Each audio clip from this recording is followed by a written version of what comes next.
welcome back to the Fast Lane. We are live in front of a studio audience. Sanlam Private Wealth. Hello, everybody.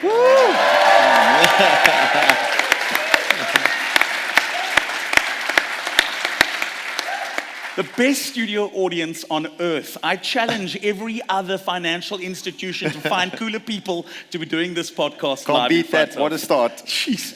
John, what a week it's been in the Fast Lane. We've had quite an intense week. We're heading towards another Formula One weekend. We're going to chat briefly about Formula One, local motor racing in South Africa, as well as some of the picks in terms of cars you've driven this week. Of course, it has been fueled by a lot of excitement in the Formula One stable, lots of question marks over Red Bull's head still this week as we go to Melbourne and we go racing there, and a very important guest who's not on camera yet, just so we let our live studio audience know that he's not invisible, but for now he is, because cameras are on you and I. We'll introduce him in a second. Let's just quickly talk a bit of motorsport. What is happening this weekend in terms of Formula One?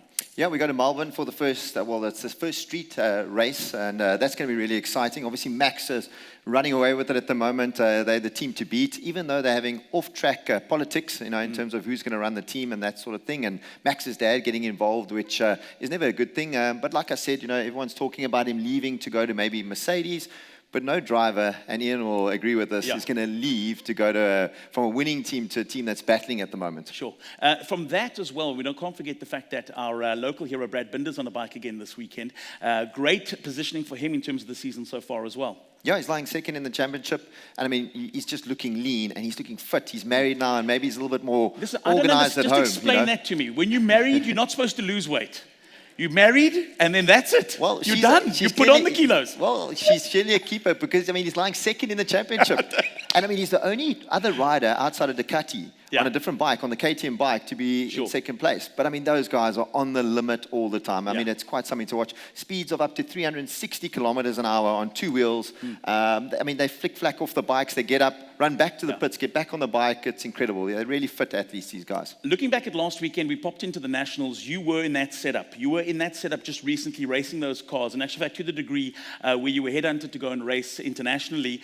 Looking back, walking through the pits at a local national race, do you still feel inclined to want to hop in those cars and race? It's like happy feet. I start to tap dance when I walk around these cars. And they're very expensive cars, but purposely built, to go fast. How much do they go for? Let's talk money. Look, for people that can relate, a Polo, it looks like a Polo GTI. 300,000. Second hand. No. We buy cars. No. 3 million rand. I'm 3 million rand Polo. And out of the 3,000 parts, probably only 4 from a Polo. So, sure. Okay. Yeah, and that sounds like a Cape Town car. Yeah, exactly. There's only 3 or 4 genuine Polo parts. Sounds like some of those cars we see at big wings and spats. But these cars are extremely built, extremely fast and purposely built. Sure. So and then we saw the GT cars, and I always find it fascinating, because people think that local racing, you're not going to see Lamborghinis, Ferrari, Porsches. Sure. But I took Ryan for the first time to go and see, and we got a strong field of 20 cars of some of the most expensive cars that are competing currently in the World Series. Those Lamborghinis, you're looking at probably between 7 and 10 million rand vehicles that these guys are racing. What does the season cost? Because now we've got privateers. So these are individuals with high net worth individuals that are out there racing, as a hobby, racing these 7 million rand vehicles around the track. Yeah, they call them gentleman races. So we're lucky as professional racers. No, you won't. I get invited to race for these gentleman races. So it's opened up opportunity for young guys that necessarily can't afford it because it is a very expensive sport, especially coming from South Africa. It's very difficult to get funding to compete. We don't sell a lot of cars here for the manufacturers, so they prefer to take a German or a Spanish driver or rider. But I believe we've got some of the best riders and drivers in the world. We see it through karting coming through, world karting champs. So, so a lot of these guys have their own personal businesses, which they fund these vehicles through, or some of them just, it's a hobby. It's a round of drinks on a Friday night for them. It's a hell of a round of drinks. Now, our important guest, I want to bring him on as a matter of urgency, because this gentleman, we've had some of the big names in Formula One on this podcast with us, some great local names, Janelle de Villiers, local motor racing enthusiasts, and the likes. But this gentleman in particular, because with the kind of year and 2 years we've had, 3 years since the pandemic and since lockdown, he's had a massive focus on bringing investment back to South Africa in the form of sport, and specifically specifically open wheel motor racing. We haven't seen it in South Africa since many a moon. Yeah. And he's been very passionate about bringing that back to South Africa. But just to give you a bit of history as to who this gentleman is, of course, we'll take you back to the 90s, and I'm sure even then he could possibly go back a little bit further than that, with a legacy left by his father, who was himself a great and phenomenal pioneer of South African athletes and sport in South Africa. I'm often reminded that when I see him and when I speak to him, and how that's obviously been inherited by him and his family. And he's taken the reins not only to bring motorsport here, but also an illustrious career that saw him head up Laureus Sport for Good as a part of the Richmond board. And ladies and gents, he joins us on the fast lane. Our live studio audience, please welcome Mr. Iain Banner.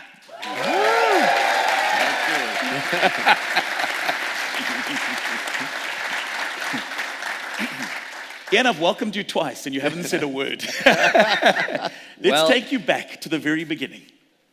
A very good place to start, and Richmond and motorsport. Sure. Did you ever think you'd be on the stage in 2024 in front of a group of beautiful people like this, talking about what you've done over the last 2 years, never mind the last 25 years? I've never really thought it important to talk about what I do, but I'm finding more and more people are interested. Sure. So it's a delight to share stories, and as we get a bit older, I've learned it's more important to tell people what not to do than what to do. But I'd love to share some of those stories, starting, as you say, so I started in a sports marketing company, Sports International. I was in business with Gary Player for 7 years, and then I joined a client, Johan Rupert, working at Richmond, and had the sponsorship portfolio for the group companies, which was, in those days, bad old tobacco plus luxury goods. Sure. And one of the elements of the tobacco strategy was Rothman sponsoring the Williams team. Ooh. And I took over tragically just after Ayrton Senna died in our car. And in joining, got to know the team, and there was a youngster called David Coulthard who was just trying to challenge Johnny Herbert for the drive, and he managed finally to push Johnny out the car, and he joined the 1996 world champion, Damien Hill. Damon won in 96 the world championship. So that was fascinating. We had characters like Ron Dennis, at McLaren, Eddie Jordan, great friend with Jordan Racing, a great promoter. And then, of course, Frank Williams, sure, who did such an incredible job with Williams in those days. Patrick Head was the technical director. And we enjoyed a lot of success. And, of course, I got the benefit to go to a lot of races. Absolutely. And responsible for some serious budgets. I mean, we all remember, I'm sure there's many of us that remember back in the day, the old Peter Stuyvesant Spectacular brings Tina Turner to South Africa. Never came to Cape Town. Sun City got it up. Did you come to Cape Town? Tina, we brought her here. I put that strategy together for Peter Stuyvesant. Yeah. Yes. So that was around music. 100%. And tobacco had big budgets then. Big budgets meant they could get the big stars at all the Formula Ones, which means that somebody had to deal with some of these big name celebrities. And we know who that person is. I'll share one little story taking Sly Stallone. People love to know about Sly and what he did, and he wanted to make an open-wheel racing movie. Yeah. So we introduced him to Bernie Eccleston, and he came with us. We flew over to Monza, and Bernie very kindly gave us his chopper, and we flew in. And in those days, you could remove the seat, John, from the Formula One car, which was incredible. Yes. So that's totally molded. But you could actually take it out. So I called Patrick and I said, Patrick, get the seat out of. In those days, you used to have you had the two cars plus a spare car. Yeah. Take the seat out, please. And it was actually eventually taken out of David Coulthard's car. And then we got him into the kit, into the driving gear, and we actually put him in the car, in the pits. And Brigitte Nielsen, his ex-wife, and they like Oil and Water, was in the pit lane next door. And the paparazzi in Monza were going absolutely bonkers, the Italians, you can imagine. So that was quite a moment. And it actually was sort of tied in. So eventually that movie didn't get made on Formula One. It got made on open-wheel racing, IndyCar racing. Yeah. It's called Driven. Absolutely. You remember? Great movie. And, it was not one of his greatest, but it was a hit. It was fun. It was great. And he was going on to make Judge Dredd at the time. Sure. And so there's a story in that because the Slytech Panerai watch came out of that. Yes. I don't think we have time for that, but that's kind of And that's another brand that you were instrumental in taking to the market. It's a luxury watch brand called Panerai. Can I correct you? Johan deserves 100% of the credit. Sure. Yeah. Together with Franco Cologni, who was the chairman of Cartier at the time. Yeah. And it's the two of them. I was on the fringes of that deal. But I know the insights. Okay, gotcha. So from that, you and Johan, tell quickly about the mindset going into Laureus Sport for Good. Sure. Because where that was born out of and how that came to be. So Johan was the one who had the idea of a global sports awards, the Oscars of world sport. Sure. And this has happened over a period of time, but I looked at it and I said, I don't think it'll work on its own. But it's a single stake in the ground. You can push a single stake over rather easily. But if we could put purpose at the center, it was an iterative process. That all sounds very sensible today because people know about, things around purpose. In those days, it was very new. Sure. But I thought if we have a charity and we have an academy of legendary sportsmen and women acting as our collegiate, as our electoral college, Got you. then we would have athletes judging athletes, and we could have those athletes supporting what's today's sport for good. A tripod, much stronger. Still, you're up against FIFA, you're up against the IOC, you're up against all the big sports federations. Who are we? We newcomers on the scene. So, Sure. However, I was crazy enough because I had the task of having to take the idea and make it happen, to con 43 of the greatest names in world sport to come on board for no money. Got their name, their likeness, their image. Eventually got Michael Jordan after 2 years. And today there's over 300 of the greatest athletes in the world that support Laureus. The awards are on the 22nd of April in Madrid, which will be the 24th edition of it. Sure. And then my passion, my baby, Sport for Good. I'm very proud to say we've helped about 7 million children. We've raised over 5 billion rand since we started. Sure. Ladies and gents. That's amazing. And Incredible. we have 300 projects around the world that we support. And 26 of those projects are in South Africa. And they're some of the standouts, some of the great work around Sport for Good. Because it's not about playing sport. It's about playing sport, but it's not about excellence. Sure. It's about trusted environments where you can work with children to address social issues in communities. Beautiful. There are so many challenges. Yeah. And I could spend hours telling you these remarkable stories about individuals who've given up their lives to change communities. It's happening in a big way, and it's happening in this country too. So let's not forget that. Absolutely. Now you spoke, absolutely. Yeah. You've hit the nail on the head, and I want to wrap with Laureus with this, because you mentioned individuals that have given themselves for the sake of sport. There's one individual who you convinced, right, to join you in Monaco. Very specially was the seal of approval that I think really had the world's attention going. This is these guys are serious about changing the way that we feel and embrace sport. Yes. Sport for Good needed to be Sport for Good if it had the ultimate ambassador, and you convinced the world's ultimate ambassador. Again, I need to give credence to Johan for Sure, that. okay. But we were working as a team, and basically we had our first awards in May 2000, the 21st of May 2000, and it had to be a wow. Yeah. We had to really show to these athletes who were encouraged to join us that this was for real. And we had a founding meeting of the World Sports Academy.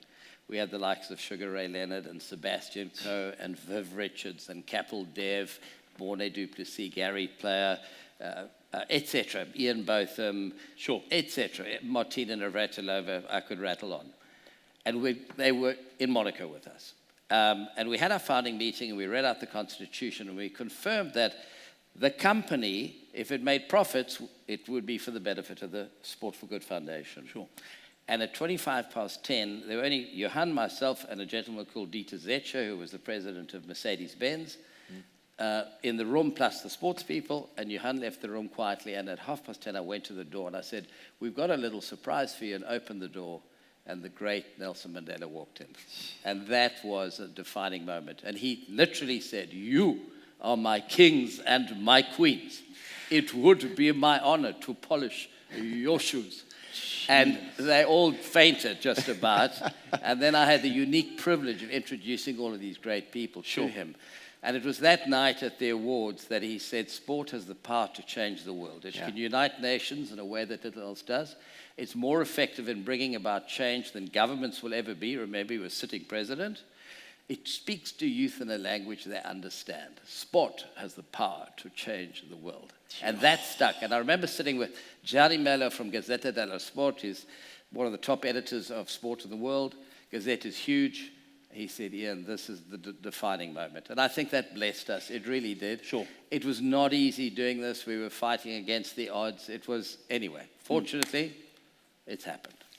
Fast track life as we know it to a few years back, you and I sitting over a little quiet Chardonnay under an oak tree somewhere, you saying, I've got this idea, I've got this phenomenal idea, I want to bounce it off you. And so far, I'll tell you what the kind of general response is once you've given me your input on it. And you said, I want to bring open wheel racing back to South Africa. And in particular, I've got my eye on this growing sport and this growing, certainly this growing discipline within it called Formula E. And I said, Iain, what are you doing? And you said, don't join the masses. And I said, I'm not. I'm going to support you on this. I'm going to get behind you on this, and let's make the impossible possible, because that was the prognosis, wasn't it? From those that you chatted to, and I'm not talking about the run-of-the-mill mate I'm talking about those in the know that looked at it and said, Iain, impossible. Yes. By the way, it was a Chenin Blanc. It was Chris Elhardt's Cartology, which I can recommend to all of you. So it's true, we were there talking about it, and I can tell you honestly that, and it's not just me, it's your team, but somebody has to be, the Italians have a great word, pazzi, it means crazy. Somebody has to be crazy enough to push to do this stuff. Otherwise, it just doesn't happen. I was the pazzi in this instance, and mad because it's a lot of money, it's a lot of risk, it's impossible to do, etc. But I always said to the team, guys and girls, this will never happen on its own. Like I'd learned from Laureus, we've got to put purpose at the center, as you touched on. So we've created Go Green Africa. Think of it as a tabletop. We have 4 legs. Africa's Green Economy Summit. Sanlam were our partners at this year's edition. Wow. Carl, I don't know if Carl's here, Rootman and the team. And the first deal that got announced by Afrexim Bank, $600 million. That's 12 billion rand. It happened there at Ages. And we had 32 pitches from companies. We had 40 institutions. So outside of the plenary session, which was most interesting, and something happened yesterday which is mind-blowing, I won't get into that, but there's deals in the hopper right now. So that's about creating jobs. It's about pushing into the green economy, leaning into the green economy, making it reality. That's one leg. I have manifested that'll become the mining Indaba of the green economy. Got you. There's absolutely every reason for it to be that. Secondly, we have a skills development program called Formula Student Africa. What is that? We have 9 universities and TVET colleges on board. Warwick in the UK, who's professor of engineering, is a battery technologist, advises Jaguar and Porsche. You'll be interested, John, to know that. He's amazing. Their race team, they came, they loved what they saw here. Together with now Coventry, they deliver lectures and classes to those college graduates, etc., who's studying engineering. So we hope to graduate that 900 students over the next 3 years will be able to build EV cars, data scientists, etc. So it's the whole system around creating an EV car. How do you do it? How do you build it, etc. I don't see anybody else worrying about the fact that our automotive industry has to transform significantly. So we're trying to do our bit there. Well, our third leg is the Electric Festival, which you know, which is going to expand.